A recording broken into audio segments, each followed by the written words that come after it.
Thank you everyone for joining. We're going to give everyone a couple minutes to join in here, and then Captain Planet is going to go ahead and moderate the session for us today. So if you have any questions for our panelists, feel free to add them in the Q&A. They will be taking questions at the end of the session. Thank y'all.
Okay, sweet. So I think we're going to go ahead and get started. Thank you all so much for joining the call. Happy Earth Day. My name is Becca, and my colleague Lauren and I are here on behalf of Captain Planet Foundation to both celebrate Earth Day and also the amazing work of our panelists, Sarah, Will, and Chase. Sarah and Will achieved the Good Earth Sustainability Scholarship, and Chase received the Be More grant. So we're going to hear a little bit more from them later on. Awesome. Hello, everyone. Happy Earth Day. As Becca just said, my name is Lauren, and I am super excited to tell you more about the work that Captain Planet Foundation does, and also the programs that we have to both support and fund youth climate activism. So we're going to go ahead and kick off this event with a short presentation about our foundation before we hear more from our panelists, Sarah and Chase. And then we will also be seeing a short video from Will. Unfortunately, he couldn't join us today, but we are going to celebrate him and the work that he does and watch a video that he sent us. So let's start with a little bit more about our foundation, the Captain Planet Foundation. We are a nonprofit with the mission of engaging and empowering young people to be problem solvers for the planet. So I know that most of you might have been a bit young to see the TV show yourself, but there was a show started in the 90s by Ted Turner called Captain Planet and the Planeteers. This show featured 5 young environmentalists from across the globe who would come together, combine their powers, and call upon Captain Planet to help solve environmental and social issues. So through this idea, the Captain Planet Foundation was founded to fund and create resources for young environmentalists to carry out their own climate action. Now, one thing that's important to note about the show is although Captain Planet is a superhero, he wasn't the one that actually held the power. It was the young people, the Planeteers, that would come together and collaborate, creating positive change in their communities and for the world. So this important detail is the absolute foundation for Planeteer Alliance, one of our main programs. Planeteer Alliance is essentially a platform for youth across the world to connect with one another. All of the Planeteers on this platform are working towards positive change and work in their communities to combat the effects of the climate crisis. So one of the most important tenets of our foundation, and specifically for the platform Planeteer Alliance, is that the work that we do is youth-led. Our goal is to empower young people to create positive change, and therefore we prioritize that our platform is shaped by them. So as you can see here, we have a few different committees that are all young Planeteers. All of our Planeteers are ages 10 to 23. And they take on additional leadership roles to consult with us and ensure that our platform stays relevant, engaging, and resourceful for all Planeteers on the site. So as you know, environmental issues cover a slew of different facets and can mean a whole bunch of different things. So similar to the show, we've decided to break up Planeteer Alliance into the different elements. So we have earth, water, we have wind, and we have fire. So each of these elements have different facets of issues that they focus on. For example, the earth element might focus on deforestation, food waste, and soil health. Wind is a bit more abstract. It represents the potential circularity of our natural resources in the economy. So you can think about this as plastic pollution. Fire represents energy sources and solutions that power our world. A big one for this, of course, is transportation. Water focuses on preserving and protecting oceans, freshwater sources, and coastal wetlands. This also includes mangroves, which we're going to hear about more later in this presentation. And finally, heart is actually what encompasses all of the different elements and brings them together. Heart represents environmental and social justice, emphasizing equity through the lens of empathy and hope. So by organizing problems and solutions by these elements, it helps both us and the Planeteers to easily identify and concentrate the work that they are doing. One thing that's important to note is that Planeteers are not just secluded to one element or focus. You can kind of mix and match the elements based on what you're really passionate about. So for example, if you wanted to focus on microplastics, perhaps you could put wind with the focus on plastic and circular economy together with water with focuses on the ocean.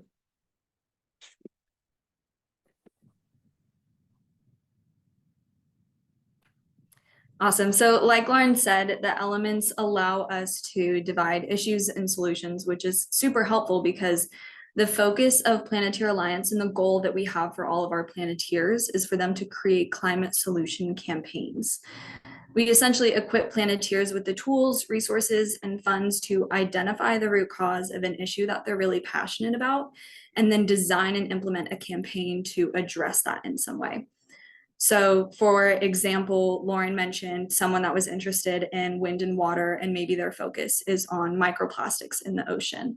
We would help them identify their audience and their stakeholders, who they are addressing about this issue, how to solidify their proposed solution to it, choose what strategies and tactics they're going to use to go about it, and also how to measure their success. So a site called Planeteer HQ is the platform where all of this kind of lives. We post events, articles, and scholarship opportunities on there. And the way that I always think of it, it's kind of formatted like a Facebook page with a feed in the middle. So you can post, share, like content from your peers, and then also have access to everything Planeteer related. So our resources, research, applications for grants, and things like that. And as you can see, young people from around the world are joining in this community platform. So we have Planeteers doing work on the continent of Africa, primarily in Kenya and Lagos, as well as the UK, Australia, here in the United States, India, and many other states and countries around the world. So it's super cool because though we all come from different cultures and backgrounds, we are really united in this desire to create change and can help learn from one another. And this is our ladder of engagement. This is a way that we measure progress or status across the platform. So essentially, when you apply to Planeteer Alliance, you can be accepted and have access to HQ, but you must complete a course that we call bootcamp, which I'll talk about in the next slide, in order to reach the status of a Planeteer, which is that first one on the ladder with the little globe next to it. As you engage in the platform, maybe you host an event or a meetup, you can reach higher status and have access to scholarship opportunities, grant funding. We may even select you to write an article about. It's essentially an incentivizing tool we use to encourage Planeteers to engage with and grow on the platform. And it also gives young people an opportunity to be rewarded and celebrated for the work that they're doing. So like I said, you have to complete a little course called Bootcamp in order to be considered a Planeteer. This is kind of like basic training for climate activism. Bootcamp goes over the basics, like what climate change is, what's the greenhouse effect, what issues our world is facing, as well as effective ways to build campaigns and engage with your community. And it also does a really great job of breaking down those elements that Lauren was talking about earlier. And additionally, if you complete bootcamp, at the end of the course, you'll receive a certificate in climate awareness and campaign strategy, which is just a really cool way to gain credentials backed by our foundation. We worked really hard with the help of our Planeteers to develop this tool that is comprehensive and covers a wide range of climate issues, which are really complex issues. And so we wanted to make sure that Planeteers, in addition to their understanding and their knowledge, are also getting kind of tangible credential for it. You can also link the certificate to your LinkedIn if you're into that. And it's super beneficial, especially for young people who are just getting started in their activism journey, to kind of have a little notch on their belt for the work that they're doing. Another aspect of this platform is that you can actually complete it as a club. So whether you are part of a club at school or you'd like to establish one, your whole club can actually go through the platform together. This is beneficial because you get the same benefits. You can receive club funding, you can have event support, and you can reach a huge range of potential members or interested parties. Okay, sweet. So that was a lot of information about our foundation and our platform. So I really appreciate you listening and hope that you consider to join this community of young environmentalists. You can head to planetaryalliance.com if you're interested in applying. We have people doing just some really unbelievable things on the platform. So it's a blast to follow along and be inspired by them and also be celebrated. That being said, super excited to hear from Sarah, Will, and Chase on the incredible work that they are doing in the world of sustainability. I want to offer a huge congrats to you guys just for your achievements and the great work that you're doing for your communities and for the planet. I want to remind everyone attending that as we hear from them, make sure you're thinking of some questions. You can throw them in the Q&A. After they all present, we're going to go ahead and switch to our Q&A portion of the call. And they're all very involved in their communities and are just really great resources to learn from. So I encourage you to take advantage of that opportunity. Since Will couldn't join us, we're going to go ahead and play his video on his behalf, and then we'll hear from Sarah.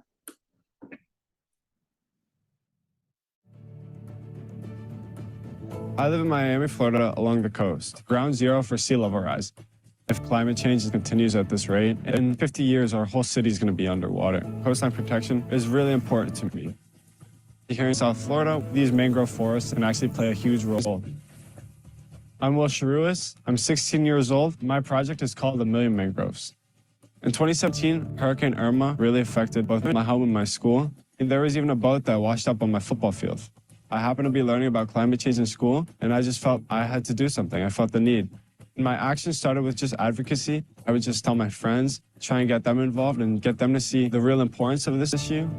I started to bring it up in my community, and eventually I was able to attend different climate conferences around the world to speak on behalf of the youth voice. But then during the pandemic, I bought an old used kayak and was able to explore the mangroves right outside my home. I began to see the beauty in mangroves and realized the importance of these trees. Mangroves protect our coastlines and prevent coastline erosion. They provide a great habitat for organisms, and they take a massive amount of carbon out of the atmosphere, much more than traditional forests or jungles. Unfortunately, there were large amounts of trash in the mangroves. Tons of little trash that people may disregard as unimportant. However, toxins seep into the soil, preventing them from growing and killing them. It's really an issue, and I felt like I had a moral obligation to pick it up. At first, it was just me in a kayak. I cleaned up around 6 miles of mangroves, stretching all the way down to the Keys. I started telling my friends about the mangrove project, and they were really enthusiastic about it, and they encouraged me. They wanted to make a difference too. I began to be more confident. I began to just ask more people to come. Then we got big groups to help us pick up. Every month, I organize a cleanup. Tons of different people around Miami show up. People from my school, my community, my friends. People go out with gloves, a bucket, and some tools and go pick up trash. It's pretty simple, and it's cheap and effective and easy. It's not necessarily a big commitment, and there's actually a fun component in these cleanups, and it's hanging out with your friends and helping out the environment. On top of the cleanups, the other part of the project is the planning. Since the goal is to help at least 1,000,000 mangroves thrive in their environment, what better way to help out than to plant more mangroves myself? First, I pick up the mangrove propagules and grow them for about 1.5 years until they're ready to be transplanted into the earth. I go out at low tide and find a place that's along the shore but not submerged. And so when the tide comes in, the mangroves are watered. I'm experimenting in my lab by grafting 2 mangroves together to try and create a mangrove that withstands Earth's stronger environmental stresses of today, like more acidic oceans and warmer waters. At the beginning, only around 20% of the mangroves survive, but now I'm getting to the point where around 70% survive and are able to grow in these tough conditions. I'd really love to come back one day and see the mangroves that I've planted turn into a mangrove forest. Even a small difference is a difference. Eco-anxiety is what a lot of people my age feel about the environment, that we're already past the point of no return. I like to have an optimistic outlook. I think that this generation will be the generation to halt climate change and to really make the difference we need.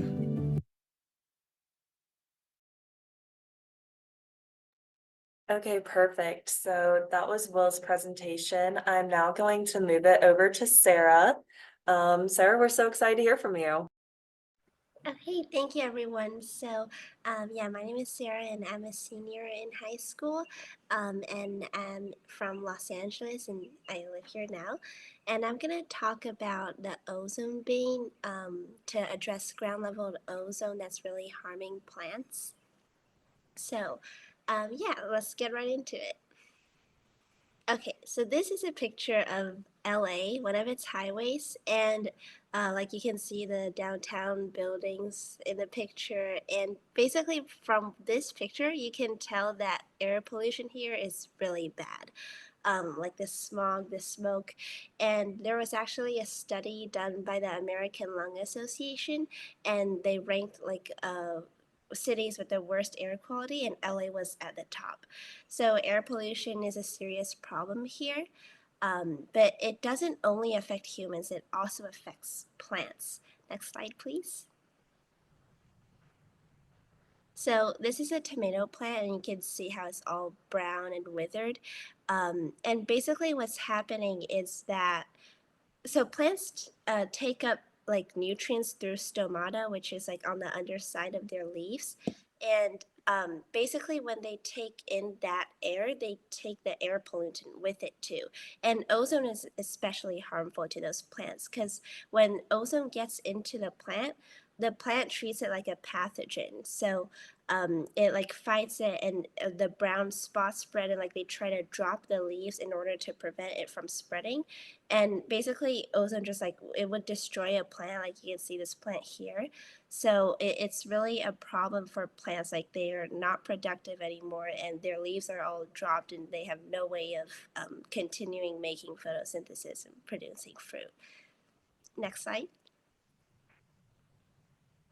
So our solution was an ozone garden. So I was involved in my community garden in Pasadena, and basically we planted like in ozone gardens, basically like there's an ozone bean, which is a plant that's really sensitive to ozone, so it can technically detect ozone levels, and that's really good for farmers in that they don't have to purchase expensive equipment like ozone monitors, which easily cost like a few $100s. So just with this plant, like you can monitor ozone levels, and you can know like when to bring your plants indoors, or how to like safeguard them from the polluting air, like build like, you know, those tent things. And it just really helps farmers out. Next slide, please. So this is a picture of the ozone bean, and basically when we start planting them, we get two species of it, an ozone sensitive kind and an ozone tolerant kind.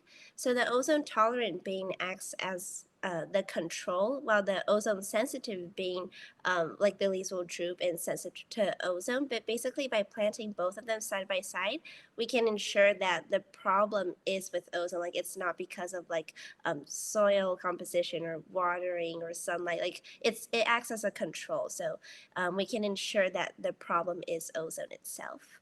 Next slide, please.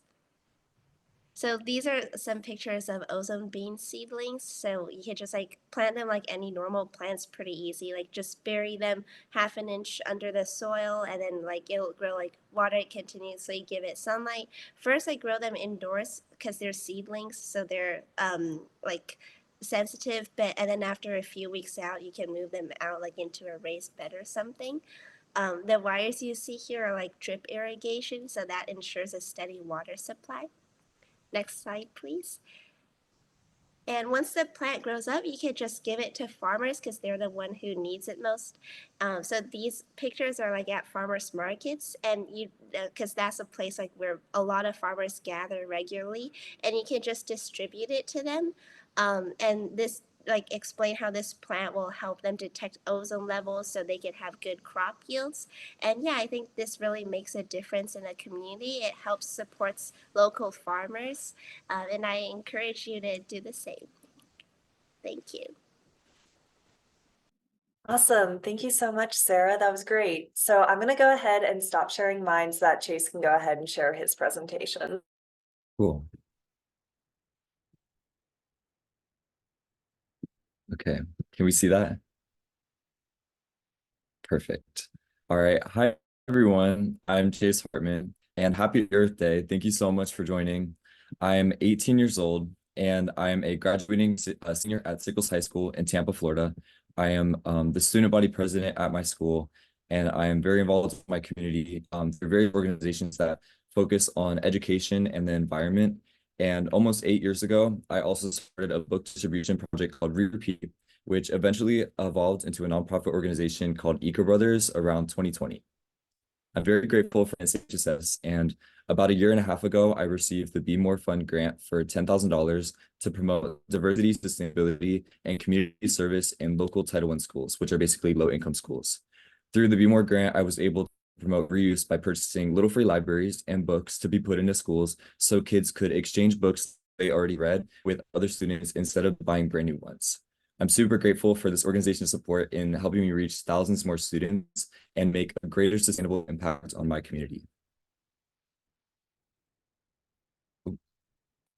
Now, I want you to think about all the books lying around your house. When was the last time you opened one of them? Are some of them deeply stored away in your basement or closet? When I was just 10 years old, I came to this realization one summer day with my best friend. I came across a local company near my mom's office that had thousands of books they needed to get rid of, or they would end up in the trash. Inevitably, that means that they would end up in a landfill, and that really concerned me because I loved reading and I wanted to share these books with others. I knew I could combine my passions of helping the environment and helping others in one project. This was the perfect opportunity to unite my community and solve one small problem that could change thousands of lives.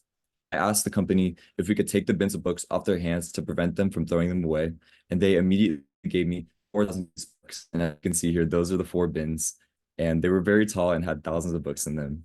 And this is basically my project was born.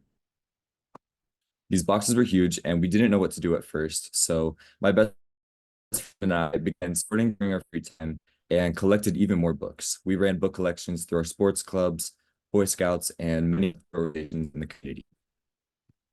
And once we got a couple thousand kids' books sorted, we contacted a local elementary school and set up tables with mountains of books for the kids to choose a few books to keep. Through Eco Brothers, I continuously strive to promote reuse and encourage people to donate something they no longer want for others to enjoy. I've learned that books are very hard to recycle because of the glue in the binding, so what I do is very important. Encouraging my community to clean out their houses with these old books creates a significant impact because I can provide others with free books that would have been thrown away if someone hadn't taken action. I've estimated that we kept at least 75 tons of used books out of landfills, and by promoting reuse instead of encouraging others to purchase new books, we've saved over 6,500 trees. I've now distributed more than 220,000 books and basically reached over more than 65,000 students in my state. Reflecting on the journey, I never would have imagined that I could make such a significant environmental impact while uplifting my peers and providing them with resources that could shape their future. This sense of accomplishment is what drives me to continue. I felt like it was crucial for the project to become even more sustainable, so I raised funds to purchase 5 little free libraries, which you can see right here, to donate to schools who don't currently have one. You've probably seen them in your local parks and community centers. And basically what I do is I encourage the kids to share their books when they've outgrown them by giving their book and taking another. And I let them know by sharing with others they're taking part of community service. And this builds confidence in a lot of kids that don't engage in community service a lot. But I can't do it all by myself. So these little free libraries are definitely a great way for my community to reuse and exchange books whenever they want. People often ask me how they can start a project. How can they make an impact? I've been doing this for almost 8 years, and looking back on it, if I had set a goal to raise over $100,000 or collect over 100 or 200,000 books, I think I would have been intimidated by my goal or even talk myself out of it. Instead, I took it one step at a time and one book at a time. I solved one problem at a time. For example, I just held a school-wide book drive at my school 2 weeks ago and easily collected almost 2,000 books in 2 weeks by putting up posters around my school and collaborating with school staff to provide volunteer hours to students. The organization of dozens of these events over a long period of time has helped me make such a large impact on thousands of students. Starting locally and getting support from your community is also essential. Here's me doing a book drive with another local high school. Sometimes a grand idea that involves a lot of traveling or other needs might create a negative environmental impact. So I recommend that you identify your local needs and focus on places you're more familiar with. It will be easier to make connections and know who to go to when building your initiative. By collaborating with Hillsborough County Schools, which is my county and the 7th largest public school district in the nation, I was able to connect with the director of reading for elementary school students and was opened up to dozens more elementary schools that I could donate books to and also receive their use books from as well. 4 years ago, for my Eagle Scout project through the Boy Scouts, I was able to revisit my former elementary school and rebuild their butterfly garden and distribute seed packets and National Geographic magazines to the whole school of over 800 students, educating them on the declining local monarch butterfly population. We had over 40 volunteers at this event, and it was really great because it was another local community or a local connection that I was able to reach out to and organize an event with. And currently, I'm also organizing a hashtag cleanups across Florida event with another teen named Isabella and her organization called Bella Waters from the East Coast of Florida. By joining together and organizing several beach and park cleanups in local areas over the past 2 months so far, we have engaged over 150 volunteers in cleaning up over 100 buckets and trash bags of trash on both coasts of Florida. Local connections like my former schools, peers, and other organizations have led me to make a more significant environmental impact where I directly uplifted the place that I live in. It's simple if you think about it in small steps. Everyone can clean off their own shelf at home and find a local little free library to donate their books to. They might not realize it at the time, but they are promoting reuse and helping others have access to free books. This small impact can make a big difference. If you want to do more, mobilize your friends and community members. Why not run a book collection or drive or team up with your local sports club or church and run a book drive with them? When you get the books, contact a media specialist at a local school or the manager of a children's home or hospital and see if they want the children's books given to them. That's how my project began, seeing a need and finding an easy way to fill this need. I also invite you all to join the Eco Brothers Youth Council, which we've just recently opened applications worldwide just last month. We already have over 40 members from 13 US states and 7 countries around the world, and kind of taking place in organizing initiatives like the beach cleanups and book drives in your own communities is something that you'll be able to do. And it's something that will help us kind of share our impact and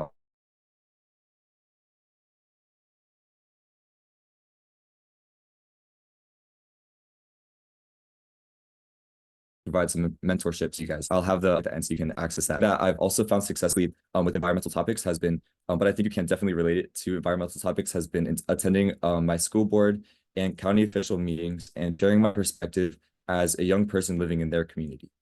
By stepping up to the podium and giving a quick 2 to 3 minute speech about an educational topic I was passionate about, I was able to connect to a Florida House representative and the president of the school board to organize events and pass out books to hundreds of low-income students in my area. Using your voice can go a long way. These small steps, when taken collectively, can lead to a significant change. This Earth Day is definitely the perfect time to start, so set small goals and work to achieve them. Pretty soon, you'll realize your efforts have changed the world. Thank you so much. Awesome. Thank you so much, Chase. That was great. It's wonderful to hear about the work that you're doing. So I looked at the Q&A and I saw that there are a few questions about Planetary Alliance. I know that we didn't give much time in between everyone showing off their slides to talk about that a little bit more and take some questions for that. So I'm going to run through those real quick and then we'll get to the panelist questions. So one of them was just a general, how can I get involved and how can we get the certificate for boot camp? So in the chat, either Becca or I will send in the link to apply for Planeteer Alliance. And through there, you'll see where to apply or register for boot camp once you're in the site. And then somebody said, if I do not have any climate activism ideas right now, is it still a good idea to become a Planeteer? Absolutely. That is what we're here for. So as you go through boot camp, you're going to learn all the different facets of climate change and including climate justice. And you'll see that there's a lot of subsections that you might identify with more than just the general ideas that you see being passed around. And then we will also help you come up with your campaign solution. So you are not in it alone. We are here to help every step of the way, and we would love to see you on Planeteer Alliance.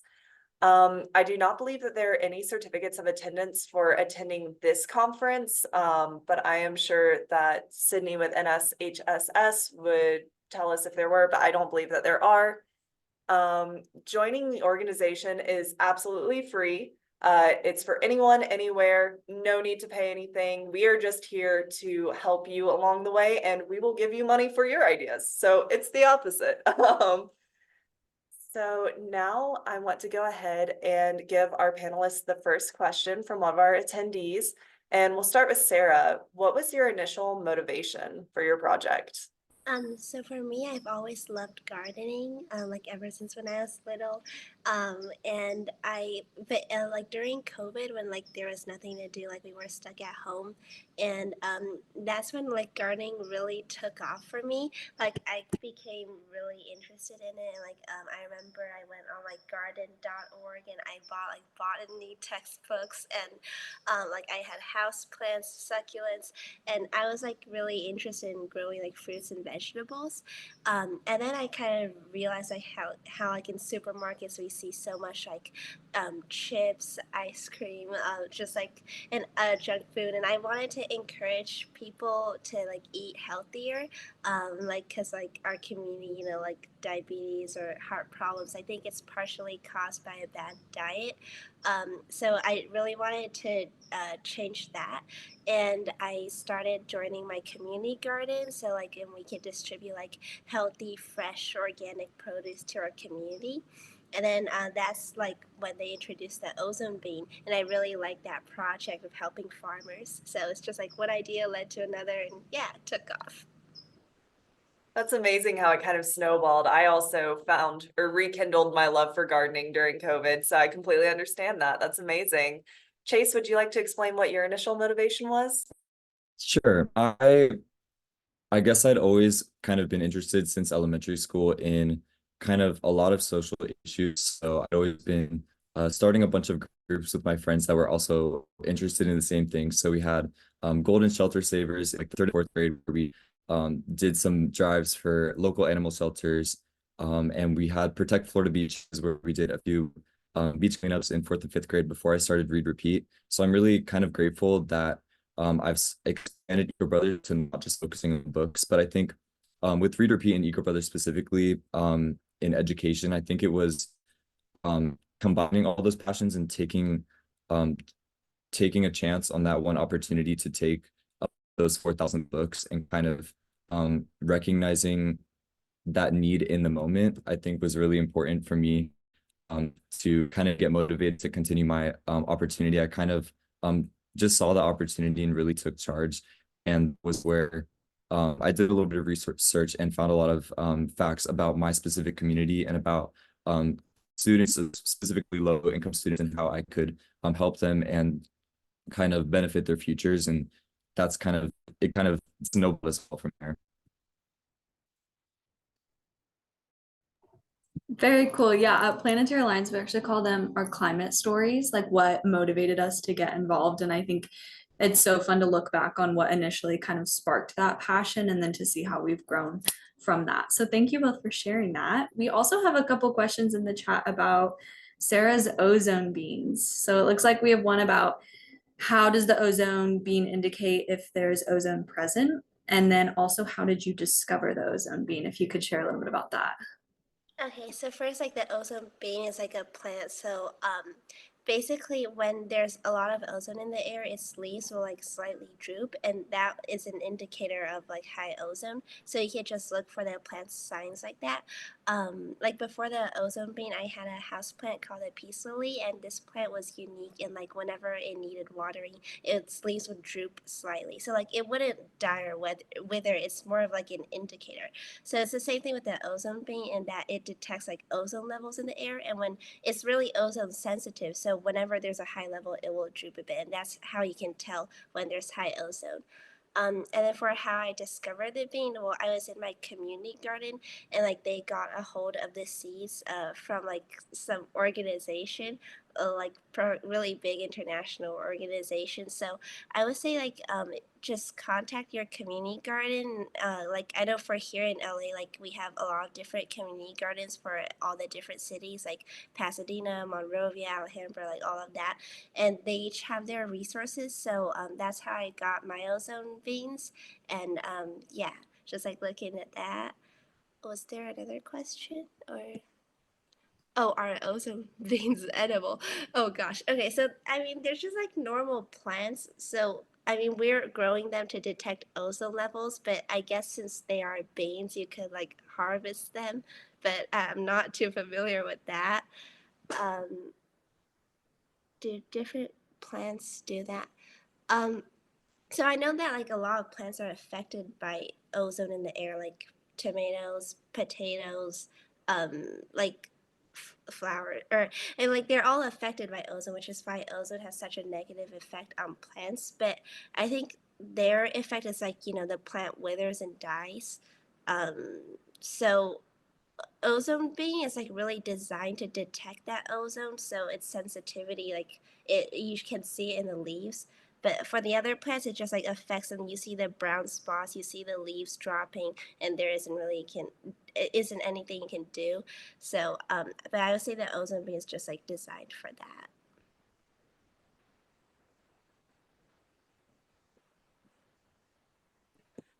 I think yeah, it does. I mean, it should. Every plant has a scientific name. Well, let me see. I think like they did name it. Okay, so yeah, ozone sensitive is S156, and ozone tolerant is R123. And yeah, so I think the USDA came up with that. So they like crossed a whole bunch of beans, and then they got those two stable varieties. So yeah, and they're designated for farmers who want to know if they have ozone issues.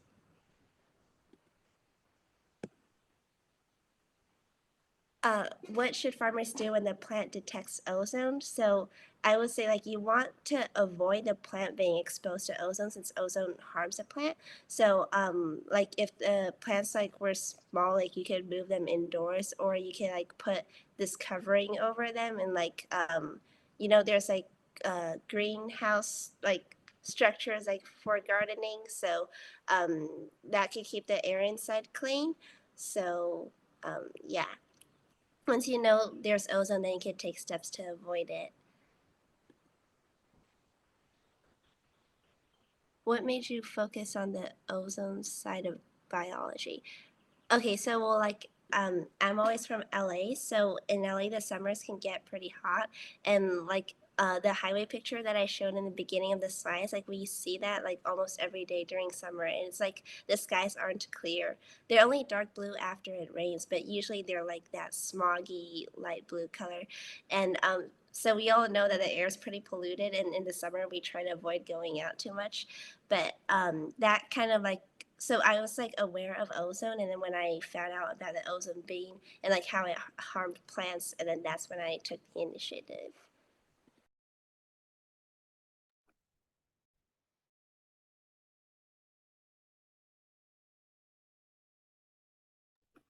Oh, I think you're on mute, Sarah. Oh wait, sorry, was I muted? Like the whole Yeah, time? you're good. No, just the beginning of the last question you were. Oh, okay, wait, did you guys so I'm on what was the coolest thing, is that right? Yes, go for Okay, it. perfect. So I mean, they're just like regular plants. So, but I honestly I felt like a really deep connection. Like I was really happy to like grow them from the seeds. So like they started out as seeds and I planted them in these little pots and like I bought like peat based or like so like I really took care of them and then like they grew into seedlings and in my living room where the sun shines like all afternoon like you can see the sun on the curtains and like I would place them on the floor next to my turtle and it was really cute like watching them grow for a few weeks before I transplanted them into the community garden. Yeah, those were some of my happiest moments and yeah, I think I would consider that very cool. Are there other plants you feel inspired by? Oh yeah, I mean there are definitely a lot of cool plants out there. Like I remember when I was on garden.org, just the variety and coolness of plants is incredible. So like I highly encourage you to explore botany, explore the different plants out there. Like they have different families. So like you might be really interested in cacti and succulents, or you might be really interested in like those palms and like those jungle plants like ferns or and it's just all the plants are different and they're amazing. Some are variegated, some come in colorful colors and yeah, it's really cool. Very cool. If it's okay, I'd love to jump in and hear. I'm super curious if it's okay if I ask a question about Chase. I know that you're involved in so much in school, and I was just curious how you balance this activism, your organization, and also like school and social life. If you could share a little bit on that.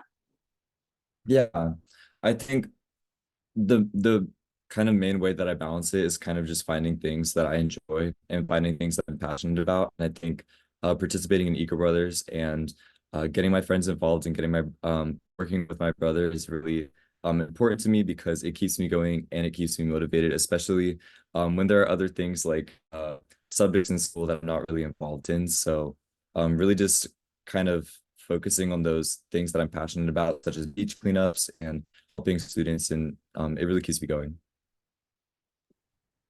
That's great to hear. So that kind of reminds me, I see a question that's been here for a second and I want to make sure that I answer it. But it was asking if being involved in things such as Planetary Alliance would be good for college. And your answer kind of made me think of that because one of the main things, both Becca and I are recent college graduates, that they love to see is that you're involved in a lot of different facets outside of school as well.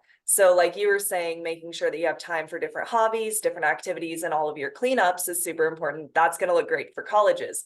So if maybe you aren't quite sure where to start with that or how to divvy out your time, that's where Planetary Alliance would be a great way for you to have more of a social media experience to implement that into your free time and have those goals. So also on your question, Chase, can you tell, or on your answer, Chase, could you tell me about how you're able to get your friends involved in cleanups? Yeah, I think a really kind of easy way, especially in Florida, to get my friends involved is by providing volunteer hours. So as a nonprofit, we are able to directly provide volunteer hours to students, but in the past, when I did not have that ability, we also organized events through schools and other organizations that allowed us to for kind of the schools and organizations to sign up volunteer events as well. And it's really easy to, I mean, sometimes my friends kind of just want to hang out with me and attend these events as well. But a lot of the time, they do need these volunteer hours and they can't get full tuition for college in Florida at least. So kind of by giving an incentive like that really helps a lot more high schoolers to come out and we're able to make such a bigger difference. That's awesome. I noticed a question in the Q&A for both of you, whoever wants to start. Is it easy for you to be motivated towards what you do? That's a really good question. I think so. I think when I'm doing these things that I'm kind of passionate about, it's way easier than doing things that I'm just doing because I think it'll be good for college. And I really think it's important to combine both those things. Doing something that will excel your future, will provide you connections, and will give you a lot more opportunities. But at the same time, doing something that you're going to be passionate in. I mean, even if you think about it in kind of the college aspect, you wouldn't major in something, or I hope you wouldn't major in something that you think is kind of just going to make you successful. You should find a little bit of passion and happiness out of the thing that you're majoring in. And so that's kind of what I think about in all my activities that I do is what's going to give me the least amount of stress and give me kind of the most amount of fun. Yeah, I agree with Chase in that like when you do something you love, you really don't regard it as work. It's like rather like a hobby and something fun. Also like through these experiences you'll learn a lot and like you'll meet new people and like you'll make new impacts and I think it's really mind opening and like good for personal growth as well. So like it's meaningful and fulfilling. So you would feel happy from doing that. So yeah, I would say it's easy to keep going and to like chase after your passions, and if that's your like your motivation, then like you'll be committed and do much more work around that subject. That's great. So I have a question that the first section of it is going to go to Chase, and then the second section of it will go to both of y'all. So Chase, how did you get considered a nonprofit? What was that process like? Yeah, the process, um, it wasn't long. It was very easy, and I kind of did it with the help of my parents and our attorney that we had, or our tax filer at the time. So contacting the tax filer made it very efficient, but you basically have to kind of file a name, and there's a fee that you have to pay to kind of get an identification number, and then it's there's a few more paperwork things that my parents had to do themselves, but we created a board of directors and kind of named some positions and placed kind of me and my brothers in some positions as well to kind of fill it up. And then the process was very simple though, very easy. It did take a few hours over a course of a week or so, but it wasn't that hard. Awesome. And for the second part of this question, we'll start again with you, Chase, and then we'll move over to Sarah. Where did you get the funds to make a difference? I think a lot of the times there's a lot of great organizations such as Planet Alliance that give grant opportunities to youth specifically, and they not only give grant opportunities, but they give speaking opportunities and ways for you to get connections so that you're able to eventually run your own fundraisers and ask your own connections to provide you money to start a lot more initiatives. So I'd say kind of do a quick Google search and search up what organizations are providing students and youth grants to start their own projects. And there's a bunch. That's how I found the Be More grant from NSHSS, was by just doing a quick search and finding out that doing a budget proposal and doing a presentation and some videos, that I was able to get $10,000 to buy over 3,000 books and 5 little libraries for my community. So yeah, there's a lot of great organizations and also some fundraisers that you could do locally.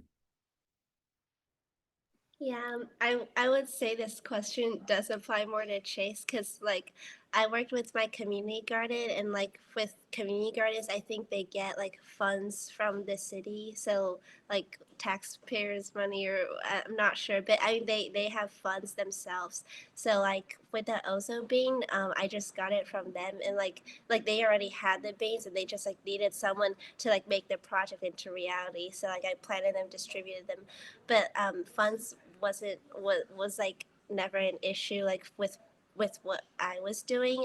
Like the community garden already had funds. Like they had their whole garden, you know, the watering equipment, the plants. So it was like established already.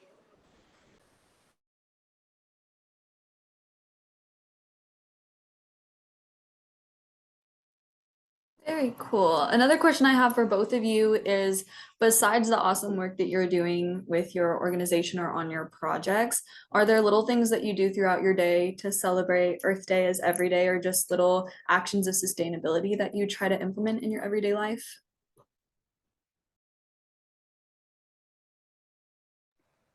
Okay, so I can start and like I would say that like you really like need a heart that loves the earth and that's like how you'll go out and do stuff. So like for our everyday little stuff that we can do, like I plant seed bombs because today was Earth Day and like my school also organized like this fun event. So like we had shaved ice and we had like rock painting and like chalk paint on sidewalks and just like And also like feeding the birds. So like little things you can do like that just like helps nature, helps the animals in your community. Like you can like clean up parks, and like we also do that for community service. But yeah, just like little things day to day to help the earth. Like you can like plant something like on your front yard, and like there's countless things you can do like that relate to the earth, I think. And like not only enjoying the beauty, like taking hikes, but also like taking initiative yourself to make some place look better. Yeah, I also kind of try to live a very minimal lifestyle whenever I can. So taking short showers and prepping my food in containers for lunch instead of buying a bunch of packets. But one thing I really love to do is parks, and every time I go to one of these local parks, I pay $2 or $3 for parking, and it gets sent directly to park where they're able to use for restoration funds or for kind of anything that they need to build up that park and show the city its importance, and to keep that park kind of sustained and there for a lot of decades to come. So I'm always out biking and at my local park, and going to beaches on the weekends, and kind of showing my city that these places are important and that we do love going here. And also at the same time, organizing these park cleanups and making sure that they stay clean so people love going out to them and love spending time outside. That is so great. So I know that we're getting towards the end of this wonderful event. So one thing that I really want to ask you both, and whoever wants to start first, but whenever you are coming up with an environmental idea that starts small and you're trying to take it to the next step, what are 3 things that you think are important to keep in mind as you're in that process? Yeah, I'd say the first thing is kind of consider the cost and consider how easy it would be to organize. So kind of something that I said in the presentation was um, I kind of focus locally on a lot of my events, which is why I'm building a kind of youth council so that we don't have to pay $70 to ship a box of books to Pennsylvania when their youth can kind of engage in those same book drives and make a difference in their community as well. So definitely start local and kind of consider the cost and consider how effective it was if you're traveling far distances and trying to organize a very big event instead of something locally. Um, the second thing that I would kind of consider is try to find a mentor, try to find someone who has maybe run this event before and who is a little bit more experienced than you, that you can have a quick phone call with, have a quick kind of email back and forth with, get some advice from them on what they've done in the past to organize. And then also kind of on kind of the topic of funds, considering um, kind of applying for some small grants. There's a lot of small grants that a lot of organizations such as Hershey provides, which is how I got a $500 event or $500 grant to help me out with the funds that my Eagle Scout project required. So kind of if it's going to require money, how are you going to raise that money? And there's a lot of grants and fundraisers that are going to allow you to do that. I would say first keep in mind hard work, because like for a lot of these projects, chances are you're gonna have to give up your weekend. You're gonna have to spend hours in the sun, like you're gonna do a lot of work, harvesting plants, setting up booths, or just like trying to get out there, and it's hard work. So like if you like just try not to be like, oh, you'd rather like be sitting on your couch watching Netflix, but like you want to have a positive mindset to like go out there and like do the hard work, because like you're gonna have results, and that should make you happy. And second, I would say like have determination, because like even though you're working hard, but sometimes things won't turn out as you expect. And it's important at that point to keep going and keep advocating for what you're advocating for. Just like don't give up, because yeah, like even when things aren't optimal, like you want to like be determined and keep going with it. And the third I would say is passion, because passion is what brings you to do more, to invent more, to commit yourself more. And I think that really drives your progress and whatever you're going to do. So it's really important to keep that passion going, keep it strong. And that's how like you can make a lasting impact.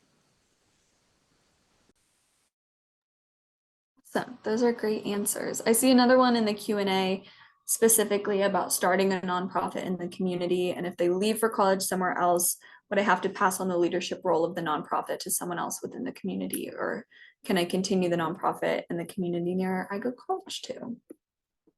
Yeah, I think this is something that I'm dealing with right now as I'm going to college next year.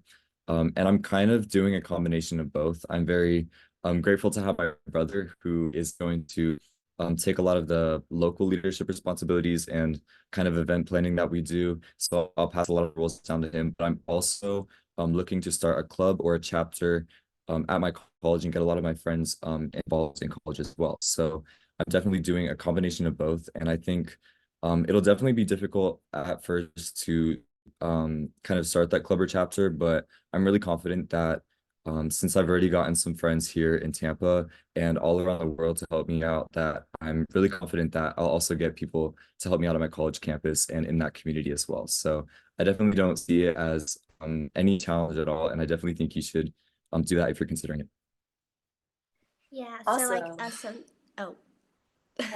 Go ahead, Sarah. Okay, so like something, so I'm a senior in high school too, and like I try to like talk with as many people as I can who are interested about like gardening sustainability, and like talk to your friends, talk to underclassmen, see who wants to get involved, and like from there you can like get a base of supporters of people who are going to be committed and who are willing to take on initiatives. And also like in college for myself, I plan to continue advocating for sustainability and doing things to help our planet. So even though it might not be like in the same exact way as I did it in high school, but it's still going to make a difference. And I plan to still have that like passion, that spirit for helping the community. So I'm also very confident and optimistic about the future plans. And yeah. That's great. So this kind of ties into that. But as a last question for y'all, what are y'all's next steps in y'all's careers, educational careers? If you feel comfortable, what universities are y'all planning to go to? We have some attendees that would love to hear more about that. Yeah, I am headed to the University of Florida in the fall. I'm going to be studying business and poli-sci, and I'm planning to kind of start a business that's focused around education and supporting low-income students. I'm going to study business administration, so similar major. And I'm gonna go abroad actually, cause like my major is like more international business and like oriented. And also like I know multiple languages, so it's like I've always wanted to like do something abroad and also like make a bigger impact and a difference and all of that. So I'm looking forward to like exploring the world and like seeing all those opportunities and make a difference wherever I can. Well, I think that wraps up our Q&A portion of the event. Thank you, Chase and Sarah, so much for your very thoughtful answers. We really appreciate it. And thank you to everyone who asked a question. Those were all really great questions. But yeah, I think we're going to go ahead and wrap up. I hope everyone has a really great Earth Day. And if you'd like to join Planetary Alliance, planetaryalliance.com is where you can find that application. But yeah, have a great night. Thank you, everyone. Thank you. Happy Earth Day.